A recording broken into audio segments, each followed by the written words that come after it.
यहाँ एक सेट लिखा हुआ है ए, इसकी सेट बिल्डर फॉर्म में क्या है, एक्स है एलिमेंट, और ये एलिमेंट किस कंडीशन को सेटिस्फाई करता है, x is a real number and satisfying this inequality. अब ऐसा रियल नंबर जो इस इनइक्वालिटी को सेटिस्फाई करेगा वो आपके सेट ए में आएगा। कौन सा है ऐसा रियल नंबर जो इस इनइक्वालिटी को सेटिस्फाई कर दे। इनइक्वालिटी अपने आप में बोल क्या रही है कि जो x है आपका वो ग्रेटर देन 3 है और लेस देन 2 है। तो क्या कोई ऐसा रियल नंबर हो सकता है जो ग्रेटर देन 3 और लेस देन 2 हो? नहीं, कोई भी नंबर इस इनइक्वालिटी को सेटिस्फाई नहीं कर सकता रियल नंबर के सेट में से। ठीक है, तो कोई भी रियल नंबर अगर इस इनइक्वालिटी को सेटिस्फाई नहीं कर सकता तो ये आपका ए जो सेट है तो उसके अंदर कोई भी एलिमेंट नहीं आएगा।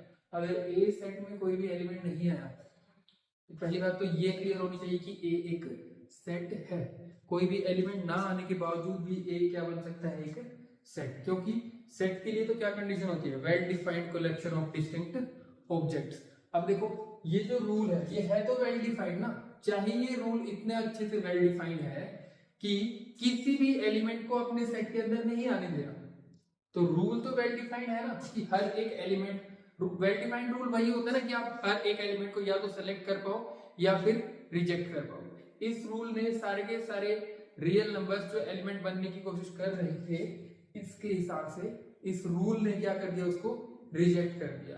क्योंकि सारे के सारे रियल नंबर्स को रिजेक्ट कर दिया तो रूल तो क्लियर है ना, तो वेल डिफाइंड रूल मिल गया।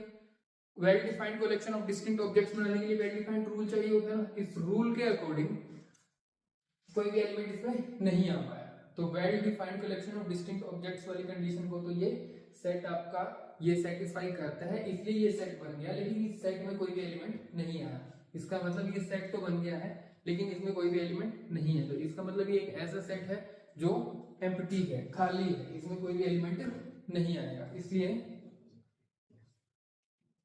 ये सेट कैसे निकला, ऐसा ऐसा कर्ली ब्रैकेट उसके अंदर कोई भी एलिमेंट नहीं है। चलो एक और एग्जांपल से इसको समझने की कोशिश करते हैं। जैसे बी एक सेट लिखा हुआ है, इसमें एलिमेंट्स हैं और एलिमेंट्स किस कंडीशन को सेटिस्फाई करते हैं, वो स्टूडेंट्स जो क्लास 10th में और 12th में साइमल्टेनियसली हैं। एंड आया, इसका मतलब वो स्टूडेंट जो 10th में भी है और 12th में भी है। ऐसा कौन सा स्टूडेंट जो 10th और 12th दोनों 10th और 11th दोनों में ही है? ऐसा कोई स्टूडेंट नहीं है जो 10th और 11th दोनों क्लासेस में एक साथ है, नहीं हो सकता। इसलिए कोई भी स्टूडेंट इस सेट का एलिमेंट बनने के लिए एलिजिबल नहीं है। तो ये बी सेट है जो आपका, ये भी एम्प्टी है। एम्प्टी सेट भी एक सेट है, क्यों? क्योंकि एक well defined collection of distinct objects तो है। इसके लिए हमारे पास एक रूल तो है जो हर एक एलिमेंट को रिजेक्ट करते चले जा रहे हैं इस सेट में आने के लिए। हर किसी स्टूडेंट को रिजेक्ट कर दिया जो एलिमेंट बन के इस सेट में आना चाहते थे। तो पूरा का पूरा सेट आपका क्या हो गया, खाली। इसके लिए क्या नोटेशन है, ये वाली एम्प्टी। फिर इसके बाद सेट सी पे देखते हैं। ये जो सेट सी है इसके लिए सेट बिल्डर फॉर्म में जो कंडीशन लिखी हुई है इस कंडीशन को फिर से चेक करते हैं।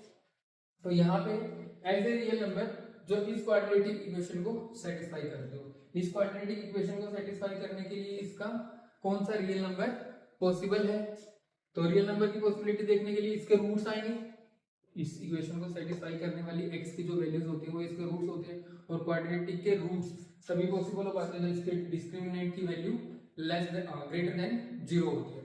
तो इसके डिस्क्रिमिनेंट की वैल्यू जब आप चेक करोगे तो वो आएगी आपकी लेस देन 0। अगर इसका डिस्क्रिमिनेंट की वैल्यू लेस देन 0 आ गई तो इस इक्वेशन के रूट्स हैं जो वो क्या होंगे, आपके इमेजिनरी। तो रियल नंबर के सेट में नहीं आएंगे वो। अगर रियल नंबर के सेट में नहीं आए तो इसका मतलब कोई सा भी रियल नंबर ऐसा नहीं है जो इस इक्वेशन को सेटिस्फाई कर दे। इस इक्वेशन को सेटिस्फाई करने वाला कोई भी नंबर नहीं है, तो इसका मतलब इस सेट में आने के लिए कोई भी नंबर एलिजिबल नहीं है। इसका मतलब ये सेट सी है जो क्या बन गया आपका, एम्प्टी सेट। कोई भी एलिमेंट आपके सेट सी में नहीं आया। ये well defined collection of distinct objects है क्योंकि एक रूल है हमारे पास जिसके अकॉर्डिंग हमने हर एक रियल नंबर को रिजेक्ट कर दिया अपने सेट सी में बिलोंग करने के लिए। Well defined collection of distinct object के अकॉर्डिंग हम अब सेट डी को चेक करेंगे कि वो एम्प्टी सेट है या नहीं है। देखो x is a positive integer and इस कंडीशन को सेटिस्फाई कर रहा है x + 1 = 0। क्या कोई पॉजिटिव इंटीजर ऐसा हो सकता है जिसमें 1 को ऐड करके 0 बनाया जा सके? नहीं है। -1 में ही 1 ऐड करके 0 बनाया जा सकता है, लेकिन -1 is not a positive integer, इसलिए ये जो डी सेट आया आपका, ये भी क्या है, एम्प्टी सेट। तो ये सेट जो आपके चारों के चारों हैं, ये सेट हैं क्योंकि ये सेट की कंडीशन को तो सेटिस्फाई करते हैं, लेकिन सेट की कंडीशन को सेटिस्फाई करने के साथ साथ इनके अंदर कोई भी एलिमेंट नहीं है। तो ऐसे सेट जिसमें कोई भी एलिमेंट नहीं होता उनको क्या बोलते हैं, एम्प्टी सेट। उनको कैसे डिनोट किया जाता है, एक तो नोटेशन ये है उसकी, और दूसरा इनको फाई से भी डिनोट किया जाता है। फाई ये हो गया, ये भी फाई। तो या तो आप ये ऐसे लिख दो किसी भी एलिमेंट को जिसमें कोई भी किसी भी सेट को जिसमें कोई भी एलिमेंट नहीं आया, या फिर ऐसे करके लिख दो, इसको क्या बोलते हैं, फाई। अब इसी एग्जांपल से चलते हैं डेफिनेशन की तरफ। एम्प्टी सेट की definition, empty set is a set which does not contain any element. ऐसा सेट जिसमें कोई भी एलिमेंट ना हो उसको क्या बोलते हैं, एम्प्टी सेट।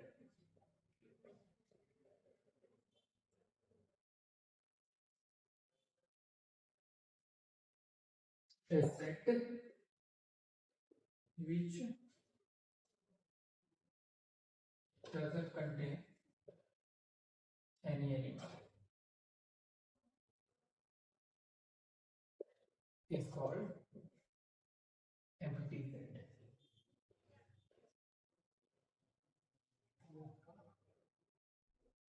empty set का कॉन्सेप्ट, फाइल इसकी नोटेशन, और एक नोटेशन है सिर्फ करके ब्रैकेट की हेल्प से सेट को डिनोट कर देगा।